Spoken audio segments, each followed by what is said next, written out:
একজন যুবক তার বাবাকে জিজ্ঞেস করছিল, আচ্ছা বাবা, তোমরা আগে কিভাবে থাকতে? শীতাতপ নিয়ন্ত্রিত যানবাহন নেই, ওয়াইফাই নেই, কোনো ইন্টারনেট নেই, কম্পিউটার নেই, অনলাইনে শপিং নেই, টিভি নেই, মোবাইল ফোন নেই, কোনো শপিং মল নেই, মাল্টিপ্লেক্স নেই, থাকতে কিভাবে তোমরা? তার বাবা উত্তর দিলেন, ঠিক যেমন তোমাদের প্রজন্ম আজকের সাথে জীবনযাপন করে। প্রার্থনা নেই, সমবেদনা নেই, সম্মান নেই, কোনো শ্রদ্ধাবোধ নেই, কোনো চৈত্র নেই, লজ্জা নেই, বিনয় নেই, সময় পরিকল্পনা নেই, খেলাধুলা নেই, লেখাপড়া নেই।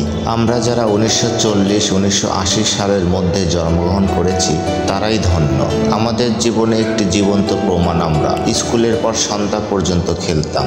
আমরা কখনো টিভি দেখিনি। আমরা প্রকৃত বন্ধুদের সাথে খেলতাম, ইন্টারনেট বন্ধুদের সাথে নয়। আমরা যদি কখনো তৃষ্ণার্ত অনুভব করি, আমরা বোতলের জল নয়, কলের জল পান করি। আমরা কখনোই অসুস্থ হইনি, যদিও আমরা 4 বন্ধুর সাথে একই গ্লাসে জুস শেয়ার করতাম।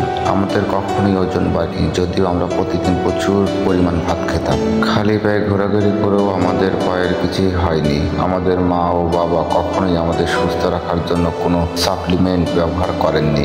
আমরা নিজেদের খেলনা নিজেরাই তৈরি করতাম এবং সেগুলো দিয়েই খেলতাম।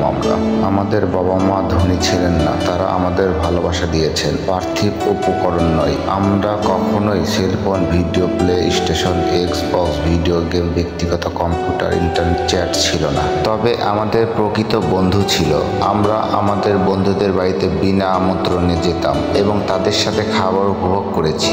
আমরা হয়তো সাদা কালো ফটোতে ছিলাম, কিন্তু সেই ফটোগুলোতে রঙিন স্মৃতি খুঁজে পেতাম। আমরা একটি অন্যান্য এবং সবচেয়ে বোধগম্য প্রজন্ম, কারণ আমরাই শেষ প্রজন্ম যারা তাদের পিতামাতার কথা শুনেছি, আর আমরাই প্রথম প্রজন্ম যাদের তাদের সন্তানদের কথা শুনতে হচ্ছে। আমরা একটি সীমিত সংস্করণ, যা আর হয়তো খুঁজে পাবে না তোমরা কোনোদিন।